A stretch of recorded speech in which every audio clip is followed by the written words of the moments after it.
नमस्कार, स्वागत है आपका हमारे यूट्यूब चैनल पर। बात करते हैं कल class 8 worksheet number 92 English subject की match the two parts of sentence. यहाँ पे दो वाक्यों के भाग दिए गए हैं जिनको करेक्ट कंजक्शन का प्रयोग करते हुए आपको मिलान करना है। जैसे I love to make poha, फिर हो जाएगा इसको एक नंबर को सी से मिलेंगे because it is quick and easy to make, क्योंकि मैं पसंद इसलिए पोहा करता हूँ क्योंकि वो जल्दी और आसान बनाना है इसीलिए। Shall we go to the cinema, फिर इसको मिलाएंगे ई से एंड वॉच दैट मूवी। फिर 3 नंबर को आप मिलाएंगे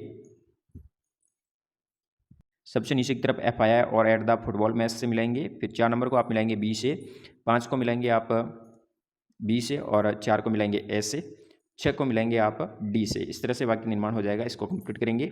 फिर नीचे सर्कल बनाना है सही कंजक्शन के ऊपर, तो यहाँ पे बट के ऊपर किया हुआ है। इसी तरह यहाँ आ जाएगा the tea was too hot so he put some cold milk in it, यानी उस चाय गर्म थी इसलिए उसमें थोड़ा ठंडा पानी मिला दिया। तो यहाँ पे सो का प्रयोग करेंगे। यह आएगा बिकॉज, यहाँ पे और कंजक्शन आएगा और यहाँ पर भी बिकॉज कंजक्शन का प्रयोग करेंगे और इस वर्कशीट को कंप्लीट करेंगे। बात करते हैं 93 वर्कशीट की। यहाँ पर एक स्टोरी दी गई है चित्र के माध्यम से, जहाँ पे 1 से लगा कि 5 तक की चित्रावली दी गई है। 2 पुत्र और पिता हैं जो गधे को लेके जा रहे हैं। पहले गधे के ऊपर लड़का चढ़ जाता है, फिर पिता चढ़ जाता है, फिर दोनों चढ़ जाते हैं, फिर दोनों गधे को उल्टा लटका के लेकर रवाना हो जाते हैं। ये कहानी है।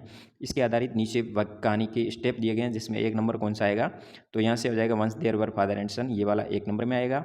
फिर father then decided that his son will sit the donkey, तो ये 2 नंबर में आएगी लाइन है। फिर 3 नंबर के अंदर लास्ट वाला आएगा, 4 नंबर यहाँ लिखेंगे और 5 नंबर यहाँ अंकित करेंगे। इस अनुसार ये स्टोरी कंप्लीट होगी। तो इसमें आपको नंबरिकल करते हुए आपको इस स्टोरी को कंप्लीट करना है, वर्कशीट पे कार्य करना है। बात करते हैं वर्कशीट नंबर 94 की। यहाँ पे आपके सामने चित्र दिया गया है, शॉर्ट पैराग्राफ दिया गया है, जिस पैराग्राफ के आधारित यहाँ पे बटरफ्लाई और शलू के बीच में बातें हो रही है। इसको आगे बढ़ाना है। तो यहाँ पे बटरफ्लाई, यहाँ तक पूछा गया था व्हाट इज़ योर नेम, तो बटरफ्लाई जवाब देगी माय नेम इज़ रिंकू, यहाँ सिंकू कुछ भी। फिर Shalu how are you, I am fine लिखेंगे। What are you doing in the garden, garden में क्या करें, आई लाइक फ्लावर, इसलिए यहाँ पे बैठे हैं, पसंद करते हैं। What are you sitting on the flower, I suck the juice of flower. फिर Shalu where is your house, the park is my house. इस तरह से करके आप इस वर्कशीट को कंप्लीट करेंगे। बात करते हैं वर्कशीट नंबर 95 की। 95 में एक स्मॉल स्टोरी दी गई है। 95 के आपके ऊपर यहाँ पे एक किशन और स्मॉल फार्मर है, जिसके ऊपर आधारित स्टोरी है। इसको आगे बढ़ाना है। तो यहाँ पे आगे बढ़ाते हुए आप यहाँ पे प्लग रेस्पॉन्ड से आगे इस तरह से लिख सकते हैं, I want to go to school. क्या प्रॉब्लम थी प्लग की, तो उसने कहा सभी मैं भी स्कूल जाना चाहती हूँ, बिकॉज आई विल स्टडी, पढ़ने चाहते हैं कि माई फ्रेंड है वो हमेशा स्कूल जाते हैं। He said that they have fun in the school. तो इस तरह से ये समस्या उन्होंने बताई, वो आपको यहाँ पे लिखनी है और इस पैराग्राफ को कंप्लीट करना है। बात करते हैं वर्कशीट नंबर 96 की। 96 के ऊपर आपको एक चित्र दिख रहा है, पेड़ और एक व्यक्ति का। तो इस तरह से वुड कटर और ट्री हो गए। इसकी जो बातचीत हो रही है उसको आपको कलात्मक आपके अनुसार कुछ भी लिख सकते हो। जैसे वुड कटर बोला होगा I have come to bite you, यानी मैं तुम्हें काटना चाहता हूँ। तो ट्री बोल सकता है वाई आर यू कटिंग मी, मुझे क्यों काट रहे हो।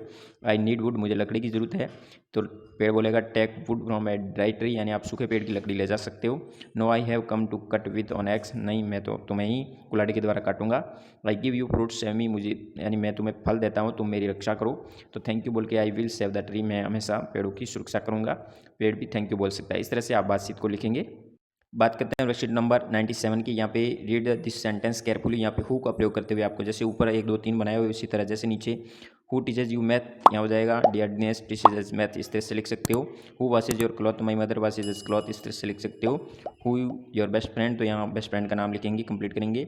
और यहाँ पे the tortoise won the race लिखा गया है, तो यहाँ हो जाएगा हु वॉन द रेस, इस तरह से इसको कंप्लीट करेंगे। बात करते हैं वर्कशीट नंबर 98 की। यहाँ पे एक पिक्चर दिया गया है, तो इस पिक्चर आधारित आपको नीचे स्टोरी कंप्लीट करनी है। तो यहाँ पे Slu does not want to go to today, वो स्कूल नहीं जाना चाहता था, उसका कारण क्या था। फिर मदर उसके पास में जाती है और क्या पूछती है, she ask her why she is not going to school, school क्यों नहीं जाना चाहती हो आज, क्या हुआ। तो Slu replied that I want to play there, the teacher school, यानी टीचर डांटता है, खेलने नहीं देते हैं, इसलिए मुझे नहीं जाना और घर पे रह के खेलना है। इस तरह से टीचर के साथ बातचीत करेंगे। स्कूल गई मदर, फिर इससे संबंधित मीट की और फिर स्कूल समझाया उस प्रॉब्लम को, फिर स्लू की प्रॉब्लम सॉल्व होगी। उसके बाद प्रत्येक दिन वो स्कूल जाना शुरू कर दिया। तो इस तरह से आप ये इस वर्कशीट पे कार्य कर सकते हैं। इसके बाद आता है फॉर्मेटिव असेसमेंट 14 में आपको पहले प्रश्न में बिकॉज का प्रयोग करेंगे कंजक्शन का, फिर हु का प्रयोग करेंगे। फिर तीसरे प्रश्न में I want 1 ticket for Jaipur, यानी आप टिकट घर के विंडो के ऊपर पड़े खड़े हैं तो टिकट ही खरीदेंगे। फिर ये चित्र के अनुसार 2 womens are fighting over the child, बच्चे के लिए दोनों महिलाएं झगड़ रही है। फिर हो जाएगा यहाँ पे 2 चित्र दिए गए हैं, जिस में क्या हो रहा है, तो ये कौन सी ऋतु से संबंधित है, सीजन, तो ये रेनी सीजन से और हीट सीजन से है, गर्मी ऋतु से है। छठे प्रश्न में आपको पूछा गया है कि फर्स्ट में येलो शर्ट वाला क्या कर रहा है, तो वो अम्ब्रेला लेके जा रहा है, अम्ब्रेला टर्न अपसाइड हो गई है, उल्टी हो गई है, उसको हवा के द्वारा उसको सही करने का प्रयास कर रहा है। फिर 7वें प्रश्न में आपको यहाँ पे एक शॉर्ट स्टोरी दी है जिसको आपको पूरा करना है। तो आगे इमेजिन करते हुए, जैसे there was no uniform there either then looked here and there but could not find it when asked my mother I found out. इस तरह से इसको कंप्लीट करेंगे और फॉर्मेटिव असेसमेंट 14 तक कार्य करेंगे। धन्यवाद। जय हिंद। वंदे मातरम।